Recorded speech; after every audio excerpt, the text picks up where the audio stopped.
Hello learners, स्वागत है आपका इकोनॉमिक्स एकेडमी में। मैं मंजू शर्मा एक बार फिर से प्राइस इलास्टिसिटी के टॉपिक पर आपके लिए एक नया वीडियो लेकर आई हूँ। और ये जो वीडियो है ये है प्राइस इलास्टिसिटी को जो फैक्टर्स अफेक्ट करते हैं, यानी factors affecting price elasticity of demand, मांग की कीमत लोच को प्रभावित करने वाले तत्व। ठीक है। इस वीडियो को आगे डिस्कस करने से पहले सबसे पहली बात तो मैं आपको ये बताना चाहूँगी लर्नर्स कि हम फैक्टर्स अफेक्टिंग प्राइस इलास्टिसिटी को तो तभी हम समझेंगे जब हमें ये पता हो कि प्राइस इलास्टिसिटी क्या है। तो आप इससे पहले की कई सारी वीडियोस हैं इस टॉपिक के ऊपर, जिनके लिंक आपको डिस्क्रिप्शन बॉक्स में मिल जाएंगे। पहले आप उनसे गो थ्रू हुई, तभी आप इस टॉपिक को समझ पाएंगे। अब इम्पॉर्टेंट बात यह है कि किसी भी टॉपिक को डिस्कस करने से पहले हमें सबसे पहले ये पता हो कि आखिर हमें इसमें किन चीज़ों के ऊपर बात करनी है। Factors affecting price elasticity of demand यानी प्रभावित करने वाले तत्व, मांग की कीमत लोच को प्रभावित करने वाले तत्वों में हम बेसिकली क्या चीज़ डिस्कस करने वाले हैं कि किस तत्व के कारण मांग की कीमत लोच या तो कम लोच होगी, यानी या तो मांग कम लोचदार होगी या फिर मांग अधिक लोचदार होगी। ठीक है। अब ये बात हमें बतानी है, हर एक जो भी फैक्टर है उसको रिलेट करना है हमें इस चीज से कि मांग कम लोचदार होगी या मांग अधिक लोचदार होगी। अब पहले हम ये समझें कि कम लोचदार का मतलब क्या है। कम लोचदार मांग का मतलब क्या है कि कीमत में परिवर्तन होने पर भी अगर मांग में बहुत कम परिवर्तन होता है तो हम कहेंगे कम लोचदार मांग है, और अगर कीमत में परिवर्तन होने पर भी मांग में कोई परिवर्तन नहीं होता तो हम कहेंगे कि मांग बेलोचदार है, मतलब उसमें कोई परिवर्तन नहीं होता, यानी उसमें रिस्पॉन्सिवनेस नहीं है। ठीक है। लोच का मतलब हमने यही किया था ना, लोच का मतलब क्या है? Degree of responsiveness. ठीक है। यानी जिसमें रिस्पॉन्सिवनेस नहीं है वो बेलोचदार है और जिसमें रिस्पॉन्सिवनेस है वो लोचदार है। तो हमें इस पूरे के पूरे टॉपिक के अंदर हर बार एक ही चीज को रिलेट करना है कि वहां पर कीमत में परिवर्तन होने पर मांग में परिवर्तन होगा या नहीं होगा। अगर मांग में परिवर्तन होगा तो हम कहेंगे कि मांग लोचदार है, और अगर मांग में परिवर्तन नहीं होगा तो हम कहेंगे कि मांग लोचदार नहीं है, बेलोचदार है। अगर ज्यादा परिवर्तन होगा तो हम कहेंगे कि अधिक लोचदार है, और अगर परिवर्तन हो तो रहा है पर बहुत कम हो रहा है तो हम कहेंगे कि मांग कम लोचदार है। तो चलिए फिर एक एक करके हर एक पॉइंट को, हर एक फैक्टर को डिस्कस करते हैं। सबसे पहला जो फैक्टर है जो प्राइस इलास्टिसिटी ऑफ डिमांड को इफेक्ट करता है, यानी जिसकी वजह से मांग लोचदार या बेलोचदार या कम लोचदार या अधिक लोचदार होती है, वो है नेचर ऑफ कमोडिटी, यानी वस्तु की प्रकृति।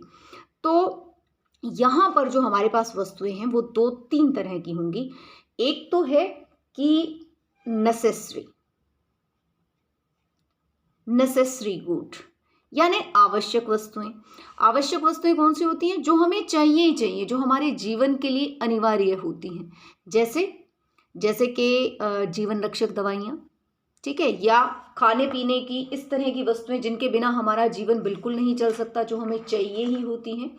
तो ऐसी वस्तुओं में क्या रहेगा कि अगर इनकी कीमत ज़्यादा भी हो तो भी इनकी मांग में परिवर्तन नहीं आता है। जैसे जीवन रक्षक दवाइयाँ हैं, अगर कीमत ज़्यादा भी हो और अगर किसी व्यक्ति की जान बचानी है तो वो हम महंगी कीमत पर भी लेते हैं।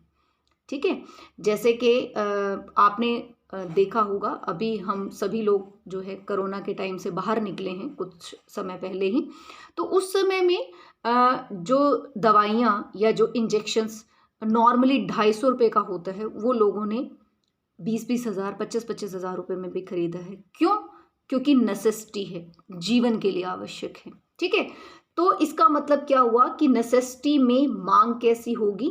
बेलोचदार, यानी कि कम लोचदार, या हम कहेंगे इन इलास्टिक। डिमांड कैसी होगी? इनइलास्टिक होगी, बेलोचदार होगी या कम लोचदार होगी। दूसरी कैटेगरी क्या है? दूसरी है कंफर्टेबल गुड्स।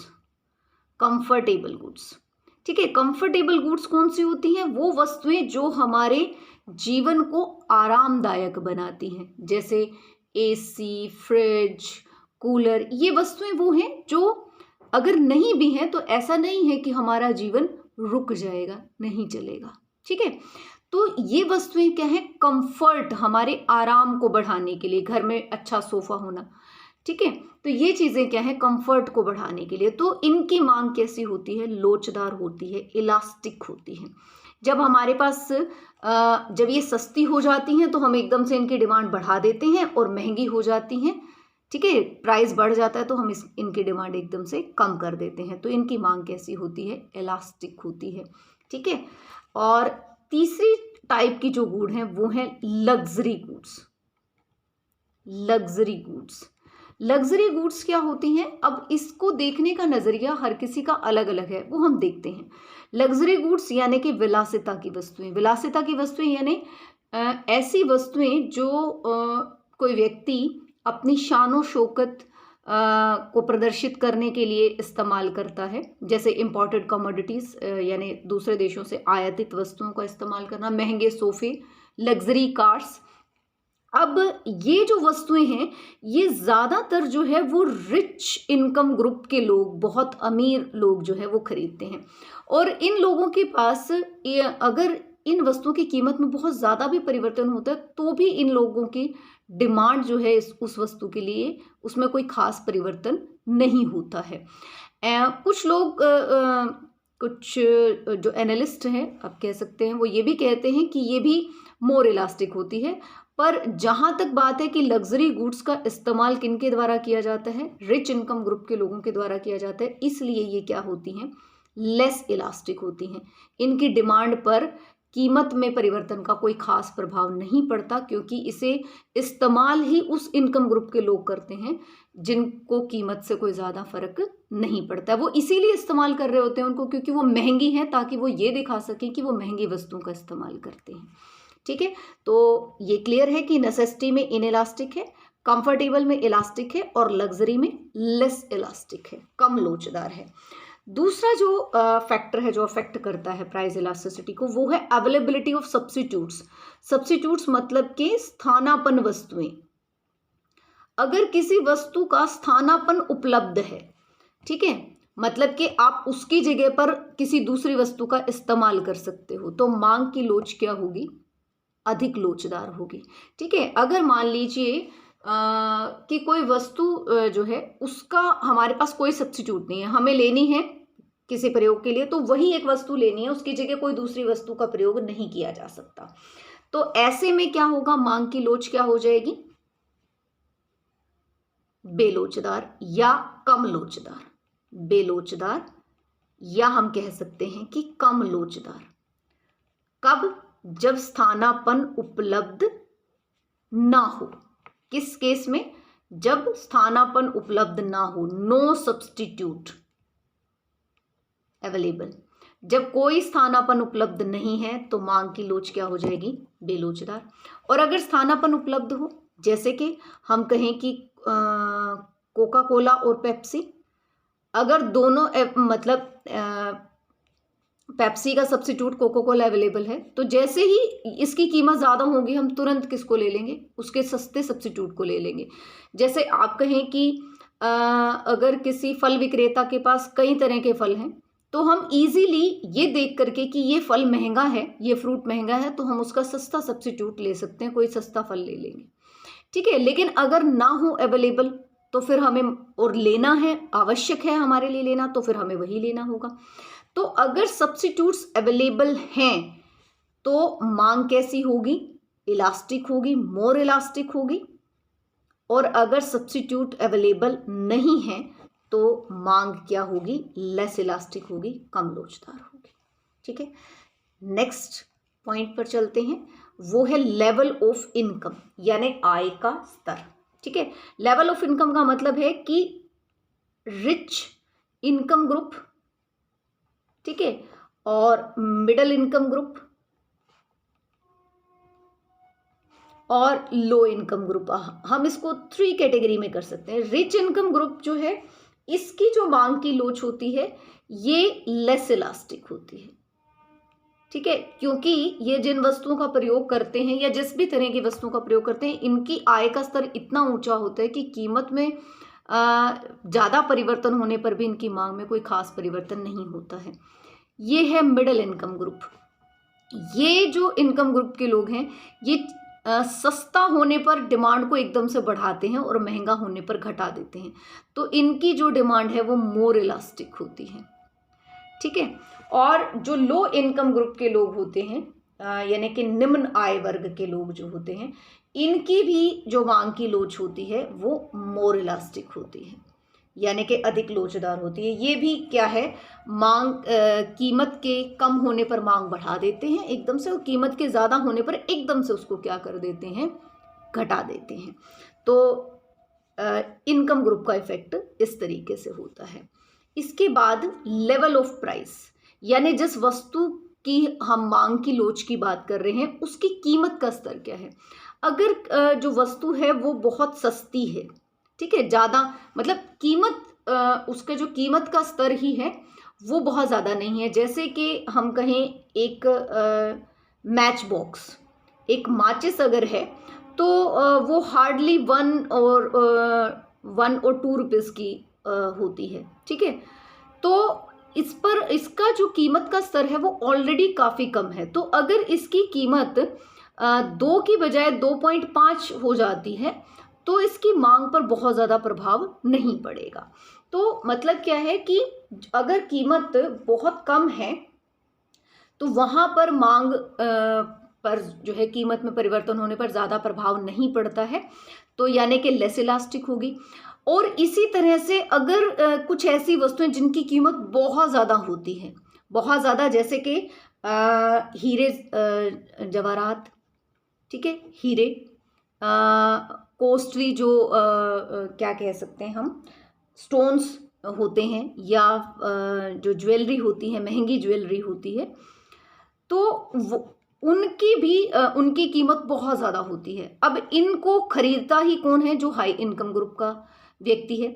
तो इनकी मांग भी कैसी होती है, लेस इलास्टिक होती है, यानी कि कीमत में परिवर्तन होने पर ज़्यादा प्रभाव नहीं पड़ता है, क्योंकि इनको खरीदने वाले वो लोग होते हैं जो इनको इसलिए खरीदते हैं ताकि वो ये दिखा सके कि वो महंगी वस्तुएं खरीद रहे हैं। तो अब जो वस्तुएं ऐसी होती हैं जिनकी के इनकम जिनका कि प्राइस मीडियम होता है, ठीक है, उनकी मांग में कीमत में परिवर्तन होने पर एकदम से बहुत ज़्यादा इफेक्ट पड़ता है। तो उनकी मांग कैसी होती है, अधिक लोचदार होती है। नेक्स्ट बात करते हैं number of uses of a good. एक वस्तु के कितने प्रयोग हैं, यानी कि अगर एक वस्तु के एक ही प्रयोग है, ठीक है, तो उसकी मांग अगर सिंगल यूज कॉमोडिटी है, सिंगल यूज गुड है, तो उसकी मांग होगी लेस इलास्टिक, कम लोचदार होगी, क्योंकि एक ही प्रयोग के लिए इस्तेमाल। जबकि जो मोर देन वन यूजेस की जो मोर देन वन यूज की जो कॉमोडिटी है, उनकी मांग कैसी होगी, मोर इलास्टिक होगी, ठीक है। मतलब जैसे कि मिल्क, ठीक, मिल्क क्या है, मिल्क के बहुत सारे यूजेस हैं। जैसे हम उसको दही बनाने के लिए इस्तेमाल करते हैं, हम उसे पीने के लिए इस्तेमाल करते हैं, हम चाय में इस्तेमाल करते हैं, मक्खन बनाने के लिए, पनीर बनाने के लिए इस्तेमाल करते हैं। तो अगर ऐसी वस्तुएं जिसके एक से ज़्यादा प्रयोग हो, जब वो सस्ती होती है तो हम उसको क्या करते हैं, उन प्रयोगों में भी इस्तेमाल करने लगते हैं जिनमें के पहले नहीं कर रहे थे। तो एकदम से हमने उसका यूज़ बढ़ा दिया, यानी डिमांड बढ़ा दी सस्ता होने पर। और अगर दूध महंगा हो जाता है, काफ़ी ज़्यादा महंगा हो जाए, कीमत एकदम से ज़्यादा बढ़ जाए, तो हम एकदम से उसके यूजेस को रिड्यूस कर देते हैं। हम केवल उस प्रयोग में उसे इस्तेमाल करेंगे जो सबसे ज़्यादा ज़रूरी है। तो हमने एकदम से डिमांड उसकी क्या कर दी, घटा दी। तो जब किसी वस्तु के एक से ज़्यादा यूज़ होते हैं तो डिमांड मोर इलास्टिक होती है, हम एकदम से परिवर्तन करते हैं। और अगर सिंगल यूज़ होते हैं तो हम उसको उसमें ज़्यादा परिवर्तन नहीं करते, मतलब वो लेस इलास्टिक होती है। नेक्स्ट जो है वो है postponement of consumption of good. Postponement का मतलब है कि स्थगित, हम जो प्रयोग है क्या उसको स्थगित कर सकते हैं। स्थगित करने का मतलब है क्या उसको टाल सकते हैं फ्यूचर के लिए, ठीक है। तो अगर कोई भी किसी वस्तु का परचेज, किसी वस्तु को हमें खरीदना है, मांग करनी है उसकी, लेकिन हमें लग रहा है कि वो वस्तु अभी महंगी है और हम इसको 2 महीने बाद खरीद सकते हैं, ये वेट कर सकते हैं कि जब सस्ती होगी तब खरीद लेंगे। जैसे बहुत बार आपने देखा होगा कि हम लोग ये सोचते हैं कि हमें मोबाइल खरीदना है, और जैसे अभी जो है क्रिसमस आने वाला है, तो क्रिसमस पे बहुत सारी जो ऑनलाइन शॉपिंग वेबसाइट्स होती हैं वो क्या करती हैं, सेल लगाती हैं। तो अभी हमें बहुत अर्जेंसी नहीं है मोबाइल खरीदने की, तो हम क्या करेंगे कि भाई जब सस्ता हो जाएगा तब खरीद लेंगे। तो हमने अभी कीमत ज़्यादा है तो हमने उसके उपभोग को स्थगित कर दिया, तो डिमांड कैसी हो गई, इलास्टिक, है ना। हमने उसको स्थगित कर दिया, इलास्टिक एकदम से कम कर दिया उसकी डिमांड को। तो अगर हम स्थगित कर सकते हैं तो डिमांड क्या होगी, इलास्टिक, या हम कहें कि मोर इलास्टिक होगी।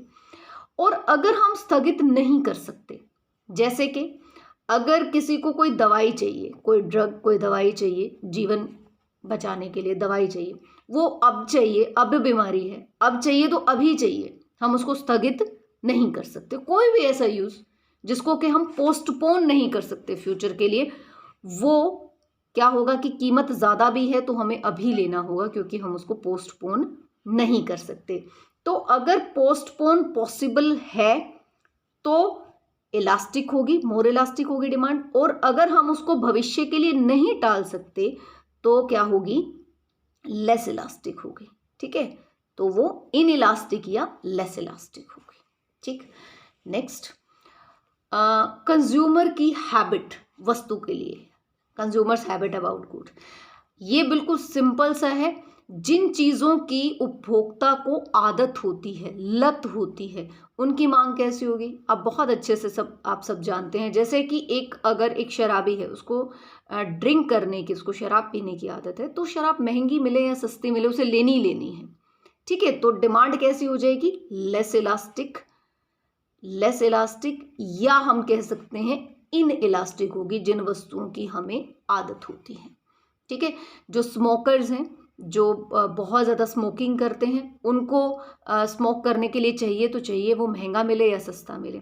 और अगर हमें किसी चीज़ की ऐसे आदत नहीं है, हम कहें कि मिल जाए ठीक है, नहीं मिले तो कोई बात नहीं, तो हम एकदम से महंगा होने पर उसकी डिमांड घटा देंगे और सस्ता होने पर बढ़ा देंगे। तो अगर हैबिट नहीं है तो मोर इलास्टिक होगी, और अगर हैबिट है किसी वस्तु की कंज्यूमर को तो वो क्या होगी, लेस इलास्टिक या इन इलास्टिक होगी। नेक्स्ट है proportion of income spend on good, कि हमारी आय का कितना भाग खर्च होता है किसी वस्तु पर।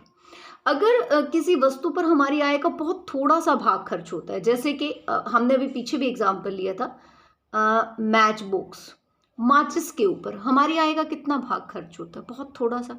तो ऐसे में इस वस्तु की कीमत बढ़ भी जाए तो इसकी डिमांड पर कोई भी असर नहीं पड़ेगा। इसी तरह से सॉल्ट, नमक है, ठीक है, नमक के ऊपर भी हमारी आय का बहुत थोड़ा सा भाग खर्च होता है, तो इसकी डिमांड भी क्या होगी, लेस इलास्टिक होगी। दूसरी बात, नमक वैसे भी क्या है, नेसेसिटी है, हमें चाहिए, तो उस केस में भी नमक की डिमांड क्या होगी, लेस इलास्टिक या इन इलास्टिक होगी। और जिस पर हमारी आय का ज़्यादा भाग खर्च होता है वहाँ पर डिमांड क्या होती है, इलास्टिक होती है। और अब बात करते हैं टाइम पीरियड, यानी कि समय अवधि। समय अवधि हमारे पास 2 कैटेगरी में हम इसको डिवाइड करते हैं, शॉर्ट रन और लॉन्ग रन, ठीक है। शॉर्ट रन क्या होता है, इतना कम समय जहां पर जो उपभोक्ता है वो अपनी हैबिट, अपनी प्रेफरेंस, अपनी रुचि, इनमें परिवर्तन नहीं कर सकता एकदम से। तो जब वो इनमें परिवर्तन नहीं कर सकता तो मांग क्या हो जाएगी, इन इलास्टिक हो जाएगी, यानी कि लेस इलास्टिक होगी। जबकि दीर्घकाल इतना पर्याप्त समय होता है जहां पर एक जो कंज्यूमर है वो अपने टेस्ट, प्रेफरेंसेस, अपनी हैबिट्स के अंदर परिवर्तन कर सकता है, फैशन रुचियों में परिवर्तन हो सकता है। तो जब उसमें परिवर्तन हो सकता है तो यहाँ पर डिमांड क्या होती है, इलास्टिक होती है, मोर इलास्टिक होती है, ठीक है। तो सिंपल सी बात है कि अगर शॉर्ट रन पीरियड होगा तो डिमांड इन इलास्टिक या लेस इलास्टिक होगी, और अगर लॉन्ग रन का समय यानी कि हमारे पास इतना समय है कि हम अपने अंदर अपने उपभोग की जो पैटर्न है उसको परिवर्तित कर सकते हैं, तो जो डिमांड है वो क्या होगी, मोर इलास्टिक होगी। तो ये हैं वो सारे फैक्टर्स, आप बड़े अच्छे से आई होप समझ गए होंगे कि किस तरीके से डिमांड पर इफेक्ट पड़ता है इन सारे फैक्टर्स का, कि वो लोचदार होगी या बेलोचदार होगी। आई होप कि आपको कंटेंट पसंद आया होगा। पसंद आया है तो वीडियो को लाइक कीजिए, शेयर कीजिए और चैनल को सब्सक्राइब कीजिए। इस वीडियो के लिए इतना ही। Thank you so much, bye and take care.